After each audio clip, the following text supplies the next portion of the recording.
Bem-vindo a mais uma entrevista com Gutenberg. Hoje eu tenho o grande prazer de receber para um bate-papo, uma conversa informal, dois advogados, o doutor Adriano Mota e a doutora Carmen Campos. Eles são advogados há vários anos, são bastante conhecidos em suas áreas de trabalho e eu gostaria muito de, inicialmente, pedir para cada um deles se apresentasse. Eu vou começar, naturalmente, pela doutora Carmen. Olá, tudo bem? Meu nome é Carmen Campos, sou advogada há 20 anos, tenho 20 anos de experiência, formada, graduada e especializada em Direito de Família. Trabalho com o doutor Adriano Mota há 13 anos.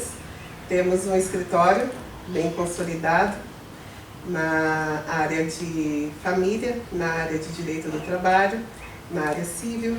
Temos uma equipe, né, com mais de 10 colaboradores, atualmente 15 colaboradores, né, Adriano? E estamos aí nessa estrada há um longo período, uma vasta experiência. Muito bem. Doutor Adriano. Boa tarde, Sr. Gutenberg. Obrigado aí pela oportunidade. Para mim hoje está sendo um dia glorioso estar ao seu lado, né? Prazer é todo meu. E quero agradecer, né, esse privilégio, que para mim é um privilégio poder estar ao seu lado.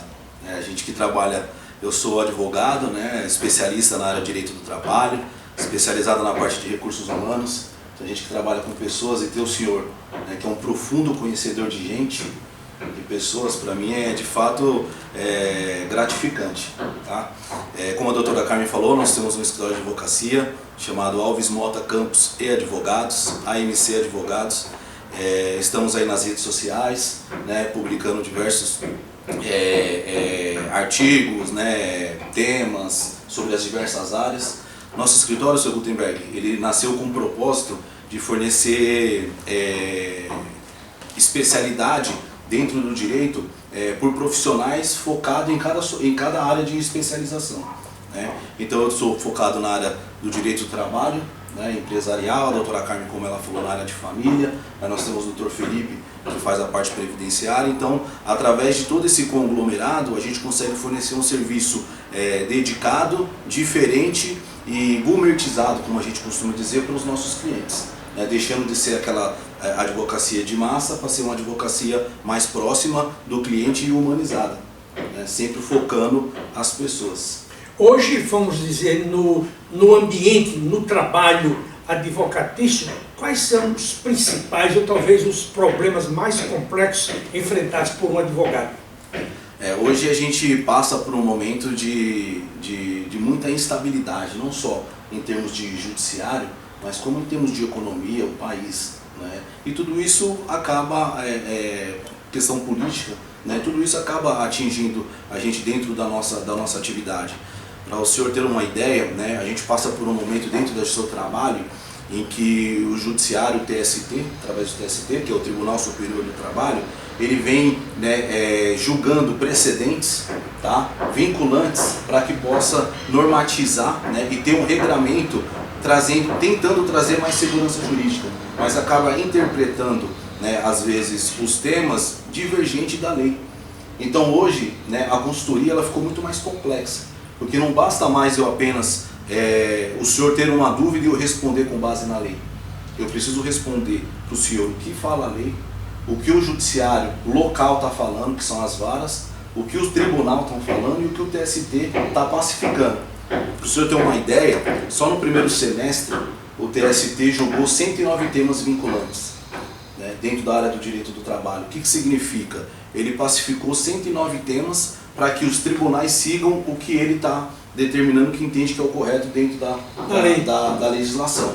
E por ser um efeito vinculante, os tribunais precisam seguir. Então as empresas precisam conhecer para que elas possam praticar, né, esses precedentes. E acompanhar isso sem uma assessoria especializada acaba sendo meio que um pouco impossível, porque a empresa ela tem um foco no seu negócio, que é o objeto principal. Então ela precisa ter uma advocacia especializada para que possa levar para ela esse conhecimento, para que quando ela for ter uma tomada de decisão, ela consiga entender quais são os riscos que ela está correndo, né, e o que ela precisa se utilizar para minimizar esses riscos. Porque a gente fala, costuma dizer que viver é um risco, né, seu Gutenberg? Agora, o risco ele fica maior quando você não sabe esse risco que o senhor está correndo. Agora, quando o senhor sabe o risco que o senhor está correndo, o senhor consegue tomar uma melhor decisão, né, para que aquilo possa impactar menos na sua atividade. Doutora Carmen, quando eu fui estudando de Direito, isto há 60 anos aproximadamente, uma das minhas leituras prediletas, eu me concentrava na leitura dos discursos do Rui Barbosa, no Senado Federal principalmente.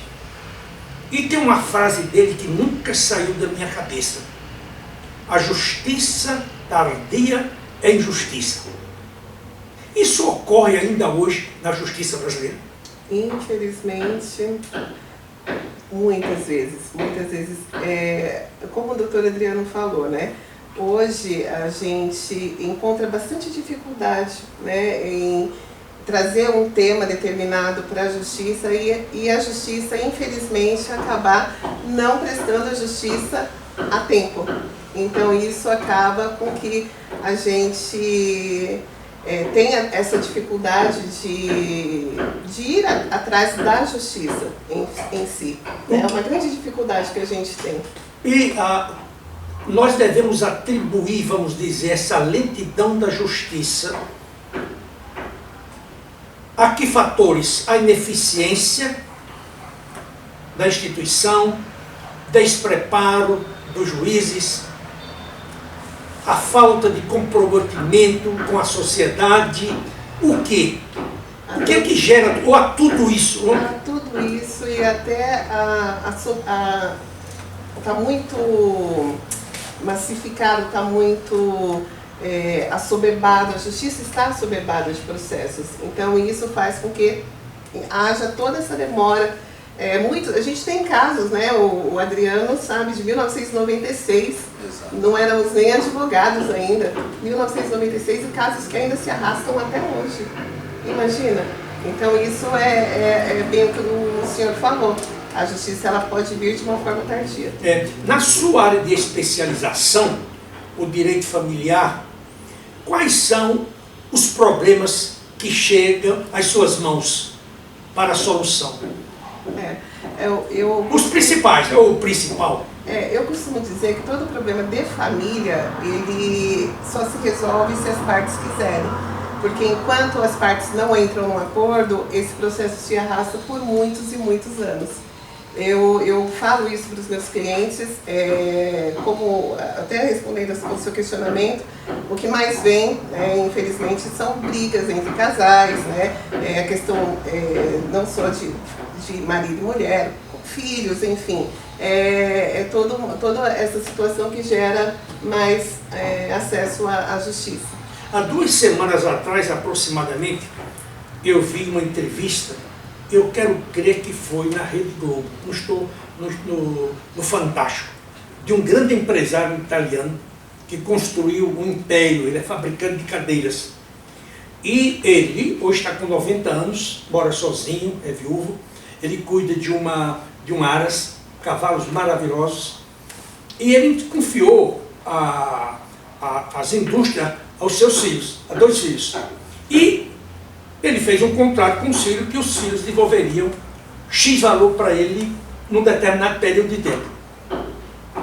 E, aparentemente, de acordo com o depoimento, os filhos não fizeram isso. E mais, eles deixaram de falar com ele há 4 anos e também os netos não falam com ele. Ele teve que entrar na justiça. Isso é muito comum. Muito comum. Infelizmente, a gente tem casos lá no escritório, casos entre mãe e filha. A gente tem um caso, inclusive, que a gente costuma contar, que uma filha entrou com uma ação contra a mãe para despejá-la do único imóvel que ela tinha para morar. E isso nos chamou bastante atenção, porque uma senhora já com 80 anos se vê, de repente, sem ter onde morar. E a filha fez isso. Fez isso. Então isso é verdade de que verdade. O pai ou a mãe cuidam de 100 filhos. mas sem filhos não cuida de um pai e de uma mãe. Não é? Sabe o que acontece? Principalmente nos dias atuais. Sabe o que acontece, Gutenberg? Nesse caso que a doutora Carmen falou, nós tivemos êxito em defendemos a mãe, né? Tivemos êxito, né, na ação, porque a lei protege o idoso. Exato. Né? Era um único imóvel, mas a sensação que a gente tem, né, hoje é que os pactos eles são firmados para não serem cumpridos. Porque nós temos uma legislação super robusta, né? Uma legislação que ela não é objetiva, né? Como tudo no direito tem dois lados de interpretação, e a gente costuma dizer assim, que só quem sabe o direito um do outro são as próprias partes. Aí quando você não consegue solucionar entre vocês, você leva para o judiciário. Então um busca um advogado, o outro busca outro, e cada um vai defender o direito do seu cliente. Né? Só que a gente tem um terceiro julgando essa relação, que exerce um papel difícil. Né? E muitas vezes, pela falta de investimento no judiciário, e aí vindo aquela questão que o senhor colocou no início, falta investimento. Então assim, eu não vou nem falar que é despreparo dos magistrados, dos desembargadores, porque que acontece? Eles também têm as limitações financeiras do judiciário. Hoje, para você ser um juiz e julgar uma causa que pode ser a causa da sua vida, ele precisa se formar na faculdade de Direito, exercer a prática 3 anos de advocacia, prestar um concurso público e ele virou juiz. A partir daquele momento, cabe ao Estado, que é quem ele representa, investir na sua capacitação. Porque a gente diz que a nossa área, ela mexe com o segundo maior bem tutelado na Constituição, que é o patrimônio. O primeiro bem é a vida, que é o médico, né? O segundo bem é o patrimônio. E muitas vezes, né, um processo ele acaba atingindo moralmente, né, ou a honra das partes e acabam causando doenças, inclusive, dependendo da forma que era conduzido. Então, os advogados eles têm muita responsabilidade quando vai tratar uma causa, de colocar o cliente dentro de uma realidade que seja possível, porque ele tem a experiência naquilo, que seja possível ele alcançar, porque muitas vezes se depara com situações em que o processo ele é típico processo de que possa haver uma composição entre as partes, mas por uma falta de aconselhamento ou orientação jurídica, o cliente acredita que ele vai ganhar tudo. Uma outra questão, nos últimos anos, nós temos visto uma quantidade enorme de advogados que são presos ou por associação com a máfia, ou por escândalos de corrupção em instituições. O que vocês atribuem isso? Porque nos meus dias de estudante, quando você dizia fulano de tal é um advogado, fulano de tal era um juiz, você baixava a cabeça. Exatamente. Você respeitava. Hoje não há respeito. Por quê? O que é que se deve? Isso é a massificação do estudo de direito, é a proliferação de faculdades de 5ª categoria. O que é que se atribui a essa degradação moral de determinados advogados? Eu acredito que é um pouco de cada coisa do que o senhor falou. Né? Começa na faculdade. A pandemia, quando ela veio, se instalou, passou, ela deixou também uma marca grande, né, na questão dos estudos, né, no ensino à distância, né, tanto é que assim, a OAB ela fez uma operação para poder, né, tentar, porque a OAB também eu enxergo que ela perdeu força no cenário nacional, tá? A política de classe, a OAB, como o senhor falou, quando tinha um tema de repercussão, né, para a sociedade em geral, a OAB estava presente. Hoje a gente vê muitas coisas, inclusive política, né, e sem a participação, ou sem sequer notificar e chamar a OAB para participar. A OAB ela tem um papel predominante na sociedade. Você acha? A Constituição, né, fala que não se faz justiça sem um advogado. Então, em todo o papel da sociedade que precisar debater direitos, a OAB tem que estar presente, porque a OAB representa a advocacia. Então, assim, a precarização e a massificação é um grande ponto sobre isso. Mas também tem uma questão econômica, questão política. Hoje você pega, às vezes, advogado fazendo audiência por R$50. É porque ele faz porque ele precisa. Entendeu? Então a sociedade também, né, a economia, a sociedade em si, força o advogado às vezes a fazer isso. né? E é onde os grandes se prevalecem. E sobretudo uma questão moral, né? Moral, exatamente. Exatamente. Para o senhor ter uma ideia, Sr. Gutenberg, na pandemia, a CAASP, que é a Caixa dos Advogados, é uma caixa de assistência aos advogados, ela lançou um programa de auxiliar os advogados em situações, né, difíceis, com o valor de R$100. Teve milhares de advogados na fila para poder se utilizar dessa assistência. É uma coisa vergonhosa, não apenas para a classe, mas para o próprio país, não é? Exatamente. Que é verdadeiramente a degradação, é o fundo do poço, não é? Pois é um elemento que chega a essa situação, um advogado, ele não tem condições de estudar, de ler, de comprar um livro. Por exemplo, quando eu era estudante de Direito, eu estudei toda a obra do Nelson Hungria, o Washington Luiz. Meu Deus! Hoje essa juventude que está aí não faz isso não. Exato. E hoje a tecnologia também, né, Sr. Gutenberg? Ela contribuiu muito para isso, para a falta da leitura. Hoje as pessoas não leem, elas ouvem livro, né? E aí a absorção talvez não seja a mesma. Né? Agora é audiobook.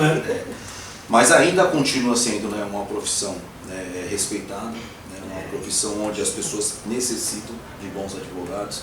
Né, as pessoas precisam entender os seus direitos, precisam conhecer, né, os direitos que ela tem, independente da área, principalmente os básicos, né, direito do trabalho, direito de família, direito civil, imobiliário, bancário, hoje tem o condominial.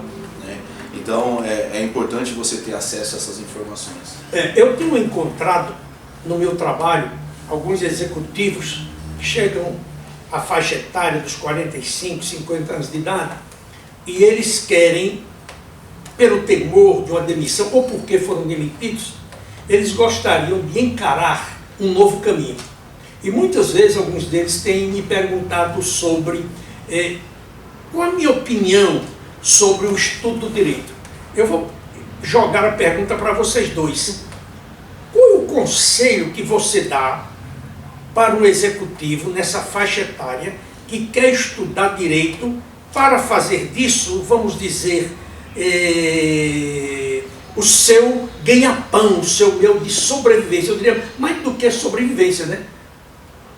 Qual é o conselho que você dá? Bom, eu costumo dizer o seguinte, eu sou um apaixonado pelo direito, né? Então, todo dia quando eu levanto para trabalhar, eu costumo dizer que eu não trabalho, né? Eu vou me divertir. Primeiro conselho é estar feliz e gostar do que faz. É isso que você quer para você? Se é isso que você quer para você, você tem que buscar. Eu costumo brincar, Sr. Gutenberg, certo ou errado, faça direito. Não é verdade? Lógico. Então, assim, a gente sabe que não é fácil, né? Mas nós estamos falando de um executivo. E o executivo, ele já passou, com certeza, né, acima dos seus 40 anos, ele já passou por diversas situações que ele já vai chegar mais preparado na frente do que um jovem que está começando agora. Exatamente. Porque ele já vai ter uma experiência de vida profissional, né, já vai saber lidar, né, uma bagagem com os impactos da vida profissional. Então aquilo ali, ele chega mais maduro nessa fase. Então, nessa faixa dos 40 anos é uma idade perfeita para quem é um executivo começar dentro do direito. Até porque é uma pessoa que provavelmente já tem uma formação, então ela consegue, inclusive na faculdade, ter uma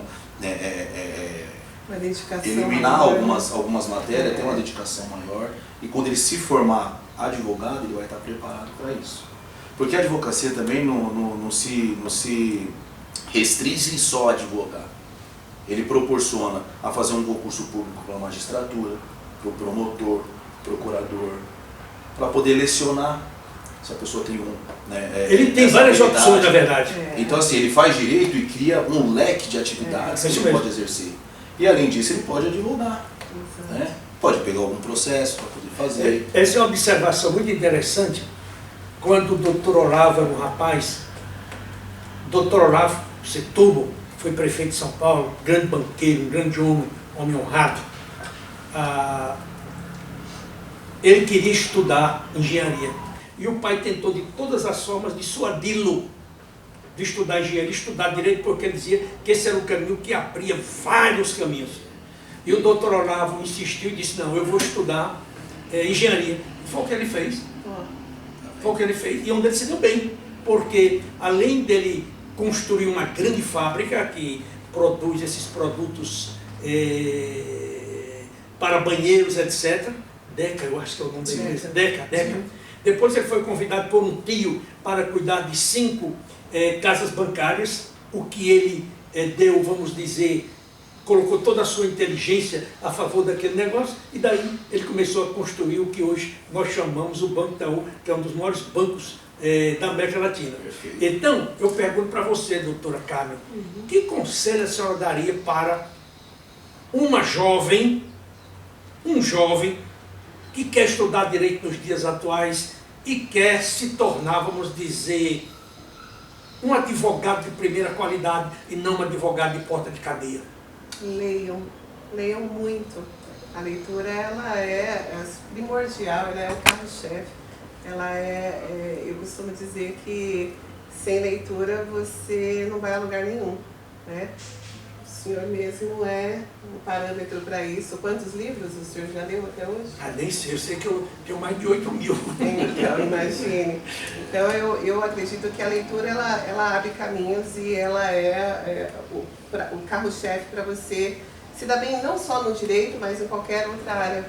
Hoje eu estava lendo um pensamento e o autor do pensamento dizia o seguinte: nunca discuta com um profissional em cuja residência tenha uma televisão maior do que uma biblioteca. Exatamente. O número de televisores maior do que o que você tem. De livros. Exatamente. Excelente analogia. É verdade. Excelente analogia, porque hoje o grande pecado do profissional brasileiro é que ele não lê. A falta de leitura. Ele não lê, então ele não conversa. Não conversa. Às vezes eu escrevo artigos de propósito, artigos controversiais, para chacoalhar, para tirar o sujeito do quadrado, para provocar. Perfeito. Não tem um questionamento, não tem uma oposição. Eu digo, meu Deus, essa gente que está lendo meus artigos, não pensa. Porque eu estou tendo agora por semana, eu acho que 14 a 15 mil acessos ao que eu escrevo. E você não recebeu uma crítica.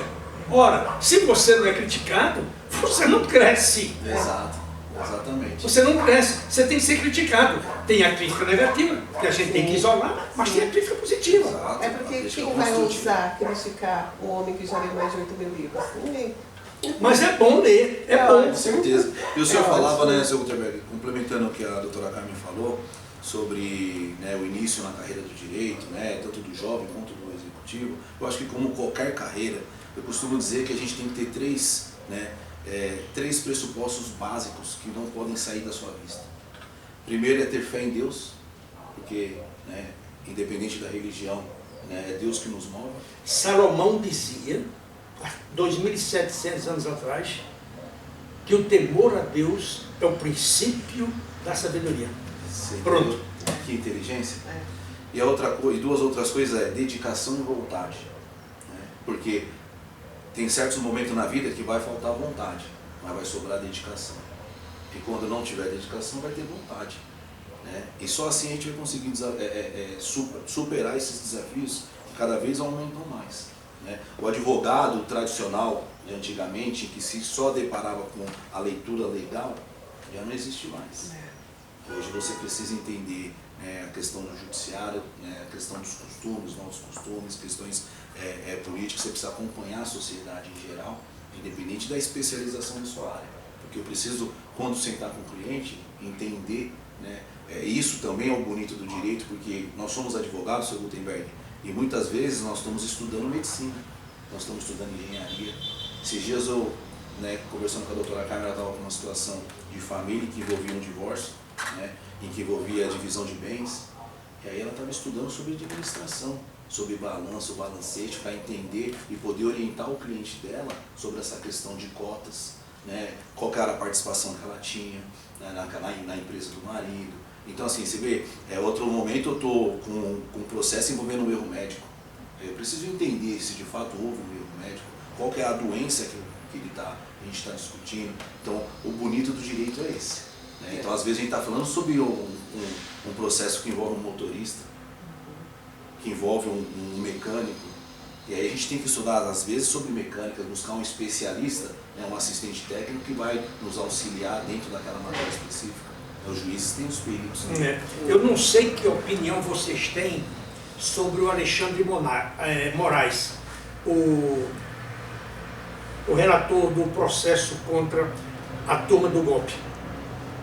Mas quando eu escuto o Alexandre Moraes, eu nem o defendo, nem o acuso, mas eu admiro pelo seu grau de inteligência, pelo rigor lógico da sua, vamos dizer, de sua peça jurídica, como também a ministra Lúcia, né? Lúcia? Carmen Lúcia, uma mulher brilhante, aquela mulher é uma poeta. Tanto que eu digo que a defesa do Alexandre de Moraes foi uma peça de historiador, de um jornalista, porque ele estava tão embasado que não tinha como você fazer uma contradefesa. Então, só para dar sustentação à sua tese, o advogado tem que ser um homem diferenciado, um profissional diferenciado. Ele tem que ser culto, ele tem que conhecer o português iluminado. Na minha época, para fazer um vestibular, um curso de direito, eu tinha que estudar inglês, francês e latim. Hoje, o aluno só precisa saber latim. Não é latim, é latim. Então, vamos dizer, o Brasil carece não apenas de advogados brilhantes, de alunos brilhantes, e na engenharia. Enquanto a China forma 600 mil engenheiros por ano, nós formamos 30 mil. E a maioria deles vai para onde? Para os bancos de investimento. Ninguém vai para a engenharia. Aí, como é que nós vamos competir com Taiwan, com a China, com a Índia, não é? Com a Coreia do Sul, não é? E com tantos outros países. Então, estou com 80 anos de idade, eu acordo cedo, todo dia, 5 horas da manhã eu acordo, 6 horas já estou sentado na minha mesa, lendo jornais, catando as notícias, depois eu me sento, eu leio, e aí vou para o trabalho, só paro 6h30, 7 horas da noite, e quando eu acho que ainda tenho gás, eu vou um pouquinho mais. Então, vamos dizer, hoje você tem de estudar, não importa se você trabalha na sua empresa 8, 10 horas, você tem que separar pelo menos tempo para ler 20 páginas por dia de um bom livro. Se você pretende chegar em algum lugar, é isso, né, segundo né? E assim, hoje nós, né, como eu falei no início, né, nós estamos aqui, né, ao lado, né, do senhor, é um profissional que tem, não é à toa que o senhor chegou aos 80 anos. Justamente por essa rotina que o senhor narrou agora. E não limite a graça de Deus, que eu quero chegar a 160. Amém. Amém. Deus nos prestigiaria com essa bênção, né, seu Gutenberg? Se Deus quiser. O que eu vejo, seu Gutenberg, em termos de sociedade, nós vivemos um país maravilhoso. Né? O Brasil entende tudo. Né? O Brasil não tem furacão, não tem terremoto. Né? Porque tem esses outros países que têm que lidar de primeiro mundo. E um país que tem 3 safras. Exato, exatamente. E assim, só que o que eu vejo é que é um país que não investe na educação. Os nossos governos não investem na educação. Para o político, hoje foi ontem, aliás, eu estava vendo um pensamento interessante, que o político que passa a bacia para os porcos, ele se reelege. É o que acontece hoje com esses programas sociais do governo. Não estou dizendo que o governo não cria, esses programas são fantásticos, mas eles deveriam ser por um determinado tempo, 6 meses, 1 ano, e não eternamente, como acontece no Brasil, né? Então você cria uma massa humana que não quer trabalhar. Por exemplo, se você for para o Nordeste... É o Brasil das bolsas. Das bolsas. Se você for para o Nordeste, você procura uma empregada doméstica, ela vem trabalhar, mas ela diz, eu não quero ser registrada não, porque senão eu perco o Bolsa Família. Exatamente. É o que está acontecendo. É o que está acontecendo. E as empresas estão com dificuldade, seu Gutenberg. O senhor vem dessa área de recursos humanos. Hoje o nosso escritório na área trabalhista, 80% dos nossos clientes é desse segmento de serviços. As empresas estão com dificuldade de recrutar. E uma das questões que mais se perguntam nos recrutamentos e seleção é justamente essa. Se eu aceitar essa oportunidade, eu vou perder o meu benefício? É isso aí. Essas são as perguntas que estão sendo mais recorrentes. E o que vem acontecendo também, seu Gutenberg, né? E aí entrando dentro dessa área de pessoas, de emprego, de recolocação, é que os jovens, né? Hoje o Brasil, por exemplo, ele deixou e está incentivando a jogatina, as bets, né? Os jogos. Isso tem acabado com os jovens.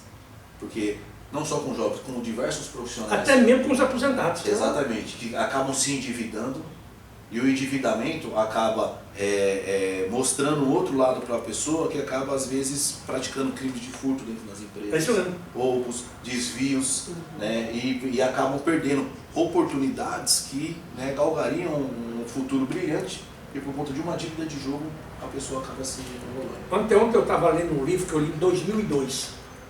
O título do livro era Why We Hate, Porque Nós Odiamos. E o autor, brilhantemente, ele faz um grande trabalho sobre o ódio. E ele foi pegando o ódio na família, ódio na empresa e tal. Aí tem um capítulo lá que ele diz que os Estados Unidos perdem por ano bilhões de dólares porque os empregados têm em dono dos patrões e roubam. Bilhões. Agora tu imagina no Brasil. Bom, o nosso tempo está chegando ao fim, eu acredito, mas de qualquer forma, foi um prazer grande receber a doutora Carmen e também o doutor Adriano, e nós vamos voltar novamente com uma nova entrevista brevemente. Esse foi um papo super agradável, foi um papo atualizado, e eu espero que nós tenhamos contribuído para vocês que nos assistem. E eu só gostaria agora de terminar essa nossa entrevista, pedir para que o doutor Adriano, a doutora Carmen, dissessem para o nosso público como eles poderiam ser contatados na eventualidade de um divórcio, de um inventário, ou até mesmo de uma causa trabalhista ou qualquer outro problema jurídico que o seu escritório possa solucionar. Eu particularmente aposto muito no escritório de vocês, porque conheço-os bem, sei que são advogados honestos. Caso contrário, eu nem os receberia no meu escritório para uma entrevista. Seu Gutenberg, muito obrigado. Né? Como eu disse, o nosso escritório é o Alves Mota Campos Advogados. O nosso site é alvesmota.com.br. Também a gente pode ser encontrado, né, na minha rede social, que é Adriano Mota no Instagram, ou Adriano A. Mota no Instagram, ou Adriano Mota no LinkedIn. Tá? Eu quero aproveitar esse momento, seu Gutenberg, rapidamente, né, agradecer o nosso time, né, do nosso escritório. Hoje a gente conta lá com 15 pessoas que estão dedicadas, que confiam na nossa política, né, na nossa cultura, e conseguem, né, entregar um trabalho de excelência. Diga-se de passagem, um belíssimo escritório. E a gente convida a todos, né, para nos conhecer, tomar um café. Né, doutora Carmen? É isso mesmo, tomar um cafezinho conosco. Muito obrigada, Dr. Gutenberg. E eu quero voltar outras vezes aqui. Sem dúvida nenhuma, serão bem recebidos. E se você tiver interesse em conhecer a Gutenberg Consultores, é só visitar o nosso site, gutenberg.com.br. E diariamente eu escrevo para as redes sociais. Então leia os meus artigos, não tenha vergonha, não tenha medo de me criticar. Eu adoro a crítica, porque eu só vou crescer se você me criticar. A árvore, ela só cresce forte e frondosa se ela for varrida pelos ventos. A grama não cresce, por quê? Porque ela não é atingida pelo vento. Então pode me criticar à vontade, eu adoro ser criticado. Muito obrigado a você pela sua participação e até a nossa próxima entrevista. Muito obrigado e até lá.